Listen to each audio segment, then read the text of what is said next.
अस्सलामुअलैकुम, कैसे हैं आप सब? आई होप कि आप सब खैरियत से होंगे। आज की इस वीडियो में हम बात करने जा रहे हैं बहुत ही इम्पोर्टेंट टॉपिक पे, जो है करैक्टर ऑफ चंगेज़। ठीक है, रिलक्टेंट फंडामेंटलिस्ट हम डिस्कस कर रहे थे, जो नॉवल है बाय मोहसिन हामिद, बहुत इंपॉर्टेंट नॉवल है। 2007 में इसे पब्लिश करवाया गया था और इसके अलावा इसके मल्टीपल पर्सपेक्टिव को और कोटेशन को हम in detail in our previous video discuss कर चुके हैं। आज की इस वीडियो में मैं जस्ट बात करूंगी आपसे चंगेज़ के करैक्टर के बारे में। चंगेज़ का चूँकि करैक्टर बहुत इंपॉर्टेंट है, इसके अंदर चंगेज़ के करैक्टर पे ही ये सारी स्टोरी बेस करती है, उसके एक्सपीरियंस पे, किस तरीके से चंगेज़ चेंज हो गया, वो पहले लवर ऑफ अमेरिका था, फिर एंटी अमेरिकन बन गया। उन सारे ही पर्सपेक्टिव को हम देखेंगे इसके अंदर। तो हम स्टार्ट करते हैं। फर्स्टली ये जो चंगेज़ है बहुत इंपॉर्टेंट, यहाँ मैंने ना जस्ट पॉइंट ऐड किए हैं, वो सारे पॉइंट्स मैंने यहाँ ऐड किए हैं जो चंगेज़ को एक बहुत इंपॉर्टेंट करैक्टर बनाते हैं इस नॉवल के अंदर। सबसे पहले हम देखते हैं कि ये प्रोटैगोनिस्ट था। इसने 4.5 ईयर इन अमेरिका गुजारे थे। एक इंटेलिजेंट प्रिंसटन यूनिवर्सिटी का स्टूडेंट था। ठीक है, ये बेसिकली पाकिस्तान से गया था। लाहौर की इसकी बेसिकली सेटिंग दिखाई हुई है। तो वहाँ से गया था अमेरिका और वहाँ स्टडी करने के लिए गया था और ये स्कॉलरशिप की बेस पे जाता है और ये कभी भी अपने फ्रेंड्स को ये पता नहीं लगने देता कि वो स्कॉलरशिप की बेस पे आता है। लेकिन वो जब अंडरवुड सैम्पसन के अंदर ये जॉब करता है, यानी इसे जॉब ऑफर की जाती है, तो जब ये अंडरवुड सैम्पसन के अंदर जॉब करता है तो वहाँ जो जिम का करैक्टर दिखाया हुआ है, जिम को ये सब कुछ पता होता है। एनी हाउ हम देखते हैं कि इसके अंदर हमें एंटी अमेरिकन का थीम देखने को मिलता है, यानी ये एक एंटी अमेरिकन था। ठीक है, ये हेट करता है अमेरिका को। ये हम देखते हैं कि ये लाहौर के अंदर एक यूनिवर्सिटी के अंदर पढ़ा रहा है। टीच डिसएंगेजमेंट विद पाकिस्तान, वो सॉरी, यहाँ डिसएंगेजमेंट आएगा विद अमेरिका। ठीक है, यहाँ आप अमेरिका लिख लीजिएगा। अच्छा, wants how to stop America to do this. अच्छा, तो हम ये देखते हैं कि ये एक एंटी अमेरिकन बन जाता है। पहले ये एक लवर ऑफ अमेरिका होता है स्टार्ट के अंदर, जैसे मैंने प्रीवियस वीडियो में आपके साथ कोटेशन में डिस्कस किया था। वो कहता है, do not be afraid of me, I am a lover of America, I am both the speaker of this land, this I am both the native of this land and the speaker of your language. तो यहाँ हम देखते हैं that how he is the lover, he was the lover of America but now he is an anti American. जैसे ही ये novel start होता है तो हम ये देखते हैं कि ये दिखाता है, यानी जो स्ट्रेंजर को अपने ही पर्सपेक्टिव बता रहा होता है, यानी अपनी एक्सपीरियंस को ये बता रहा होता है।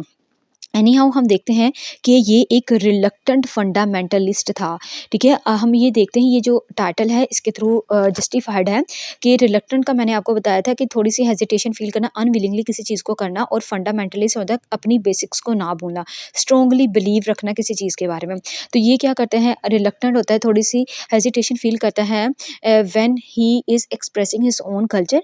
और ये फंडामेंटलिस्ट भी है कि वो कभी भी अपनी जॉब इन अंडरवुड सैम्पसन कभी भी कॉम्प्रोमाइज़ नहीं करना चाहता, और इवन के वो अपने फंडामेंटल्स यानी अपने बिलीव्स ऑन रिलीजन को कभी भी नहीं छोड़ता। ये हम देखते हैं कि इंपीरियल वेस्टर्न इंपीरियलिज्म को शो करता है जब वो अपने ये समझ जाता है that he is a janissary as a servant who is working for America. तो ये हम देखते हैं एज एन फंडामेंटलिस्ट भी है, और ये अमेरिकन इंपीरियलिज्म को भी शो करता है कि जब वो अच्छे से समझ जाता है कि अमेरिकन्स का पर्पस क्या है। चंगेज का करैक्टर ऐसा करैक्टर है जो बेसिकली डिसइल्यूजनमेंट को, डिसअपॉइंटमेंट को और ह्यूमिलिएशन को फेस करता है। ये डिस्क्रिमिनेशन को फेस करता है, ये देखता है, यानी ये बहुत ही कीन ऑब्जर्वर दिखाया गया है। Remember this point again and again because this is very important. ये कीन ऑब्जर्वर भी दिखाया गया है, ये इवन के एक इंटेलिजेंट बॉय भी है। तो ये क्या करता है, ये नोटिस कर लेता है कि किस तरीके से 9/11 के बाद लोग डिस्क्रिमिनेशन फेस कर रहे हैं, किस तरीके से मुस्लिम के हाउस में अटैक कर, रेडिंग करवाई जा रही है थ्रू द अमेरिकन पावर्स। और इसके अलावा ये भी ऑब्जर्व कर लेता है कि जब वो बैठा होता है स्ट्रेंजर इसके सामने, कि स्ट्रेंजर की फीलिंग्स क्या है, स्ट्रेंजर क्या सोच रहा है मेरे बारे में, स्ट्रेंजर यहाँ पे जब लाइट लाहौर में ऑफ हो रही है तो स्ट्रेंजर की क्या सोच रहा है, स्ट्रेंजर क्यों दीवार के साथ बिल्कुल अगेंस्ट द वॉल वो लग के बैठ जाता है, क्यों वो डर जाता है। तो ये सारी कीन ऑब्जर्वेशन हमें इसकी देखने को मिलती है। ये डिसइल्यूजनमेंट फेस करता है विद द इंसिडेंट ऑफ 9/11।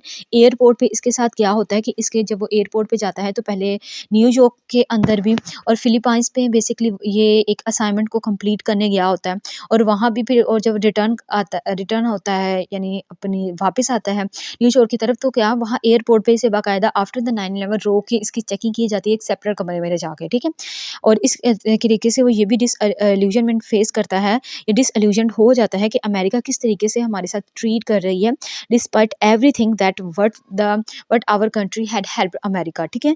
तो हम ये देखने को मिलता है। फिर ये हम देखते हैं कि ये एक लवर ऑफ अमेरिका भी था, ठीक है। तो वो लवर ऑफ अमेरिका किस तरीके से था, ये हमें अमेरिकन ड्रीम के थ्रू देखने को मिलता है। इसके करैक्टर के थ्रू हमें अमेरिकन ड्रीम भी देखने को मिलता है। तो लवर ऑफ अमेरिका हम ये देखते हैं कि ये जाता है पहले पढ़ने के लिए प्रिंसटन में इसकी बहुत अच्छी क्वालिफिकेशन होती है, बहुत अच्छा इसका रिजल्ट आता है, सब इसकी तारीफ करते हैं। फिर इसे अंडरवुड सैमसन के अंदर बहुत जल्दी जॉब मिल जाती है, वहाँ पे काम करता है और वहाँ पे काम इतना अच्छा होता है that everyone is saying great thing for him, ये जिम कहता है उसे, ठीक है। तो हम ये देखते हैं एक लवर ऑफ अमेरिका भी है, ये एक कीन ऑब्जर्वर भी दिखाया गया है।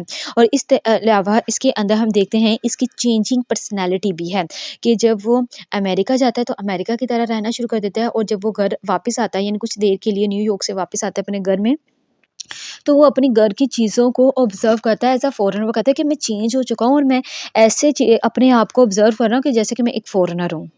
चंगेज़ का करैक्टर एक डायस्पोरिक करैक्टर है, जिसके थ्रू हमें आइडेंटिटी क्राइसिस भी देखने को मिलते हैं, और इवन के अदरिंग का कॉन्सेप्ट भी इसी के करैक्टर के थ्रू देखने को मिलता है।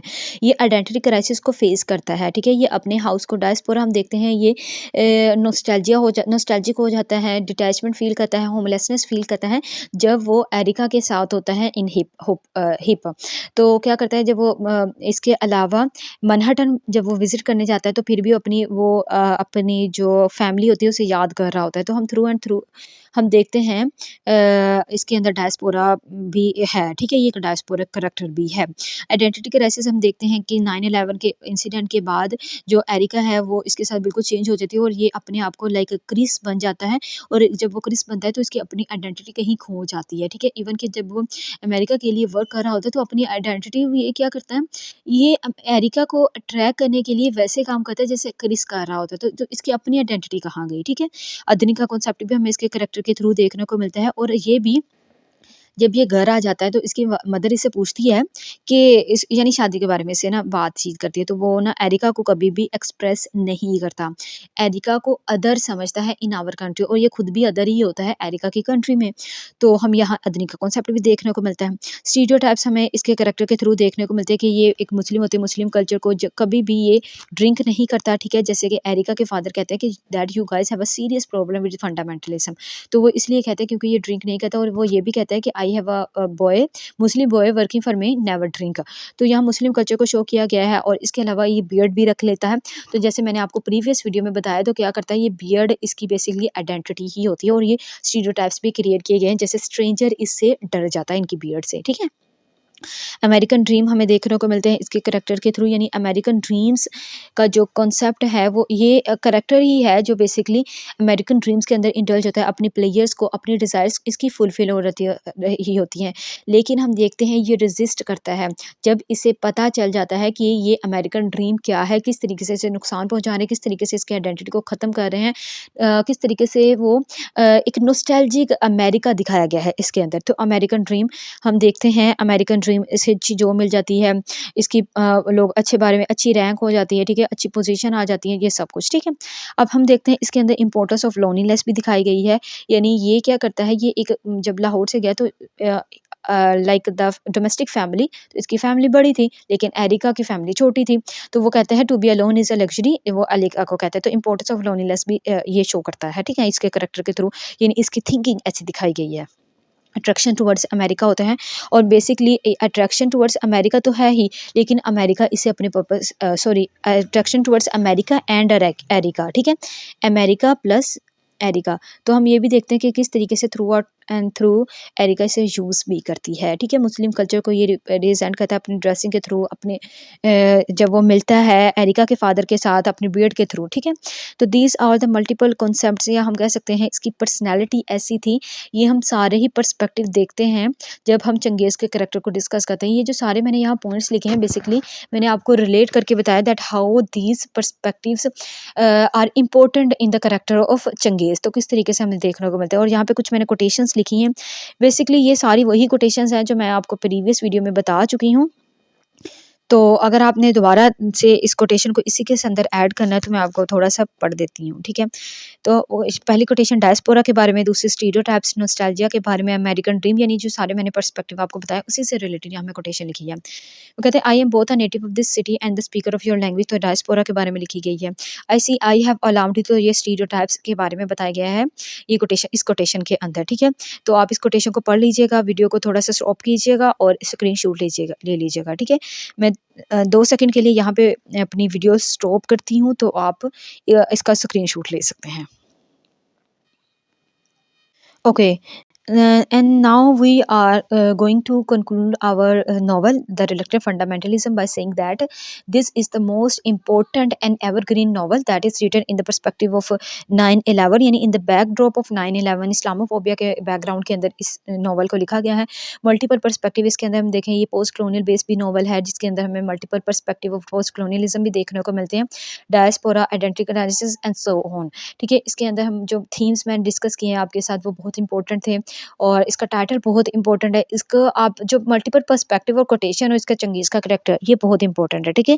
इसके अलावा एरिका कंपैरिज़न विद अमेरिका, और इसके अलावा जो लास्ट क्वेश्चन है इसका कॉन्टेक्स्ट आप देख लीजिएगा। तो ये इंशाल्लाह ऐसे नॉवल को कवर करने के लिए ये इतने क्वेश्चन आई थिंक के इम्पोर्टेंट है और ये इनफ होंगे। तो अपना बहुत सारा ख़्याल रखिएगा, दुआ में याद रखिएगा। आज की वीडियो में बस इतना ही। मुझे भी याद रखिएगा, फ़लस्तीन को भी अपनी दुआ में याद रखिएगा। कोई पॉइंट समझ ना आया हो तो कमेंट सेक्शन में पूछ सकते हैं। तो अपना बहुत सारा ख़्याल रखिएगा। अल्लाह हाफ़िज़।